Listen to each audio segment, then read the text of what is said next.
Hello ladies and gentlemen, once again this is Jeremy Smith, Photog J the Great. Today I'm going to be talking with you about something that I think is the hardest setting to learn on your camera. It's not ISO, it's not f-stop, it's not shutter speed, it's not focusing, but it is metering. I think that metering is the thing that throws everyone off. I know it's something that certainly threw me off whenever I first started as a photographer. I never knew exactly how the metering system interacted with the focus system on the camera. I never understood how it was affected by the different shooting modes on the camera, and I definitely had no clue which metering mode was good for what type of thing. I'm going to go ahead and get a camera and show you guys firsthand how the different modes work.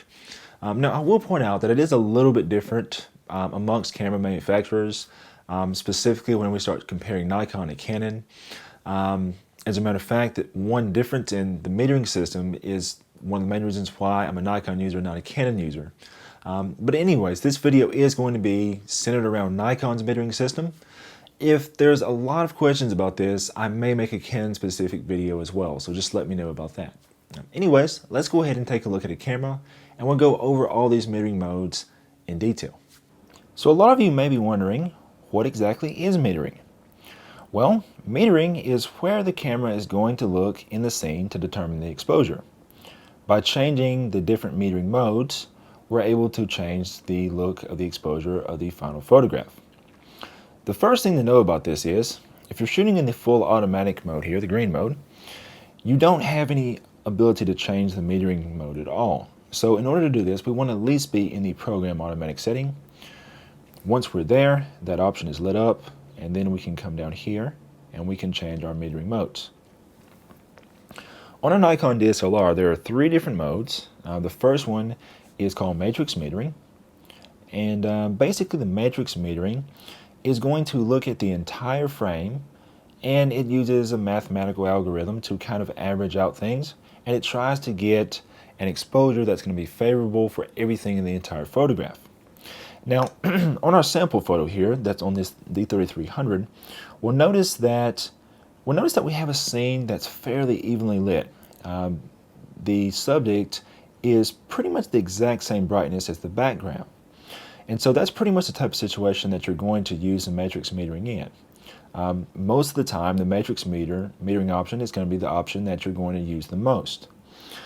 If you have a situation where you're going to take a photograph that's got more contrast to it, where you've got a background that's much brighter or a subject that's much brighter or vice versa, that's where we get to the other metering options.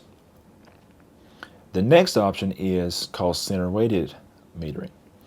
And just like the matrix metering option, the camera is still going to look at the entire scene, but it's going to place greater weight on whatever is in the middle of the frame.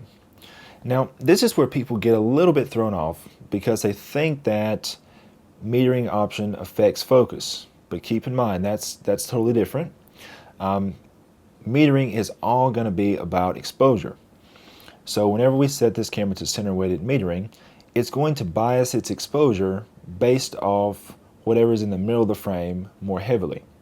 It still looks at the rest of the frame, but yeah, it's going to place more weight on the middle. So if you've got a subject that fills the frame, such as this flower here, the camera is going to set its exposure based more off the flower than it does the rest of the picture. The last option that we have here is called spot metering. And spot metering, this is where there is a little bit of a crossover between the metering system and the focus system of a Nikon camera. Spot metering, unlike the other two options on the camera, the spot meter is going to just look at one particular spot in the photo to determine the brightness. It's not going to look at the entire frame.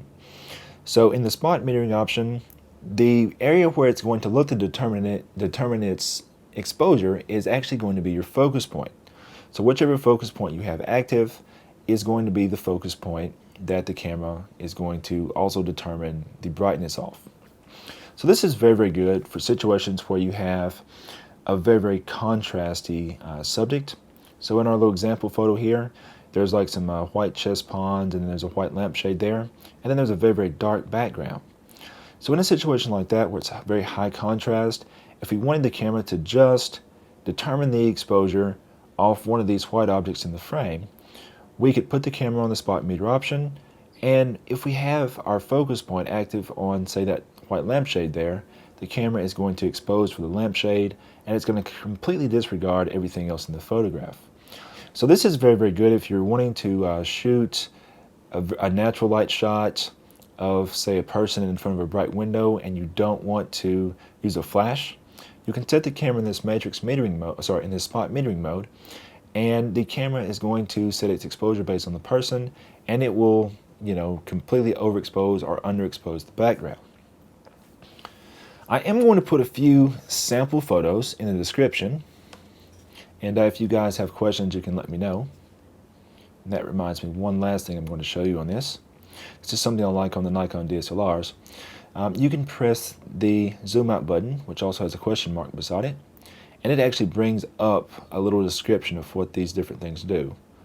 And it's basically just as I just said. So just like on the spot metering, it tells us that it's going to meter off just the current focus point. So it's nice having these options here in the camera as a reminder. If anyone has any questions, definitely feel free to write me in the comments below. And of course, don't forget to subscribe. There will be more tutorial videos coming in the future. Until next time, this is Jeremy Smith, Photog J the Great, signing off.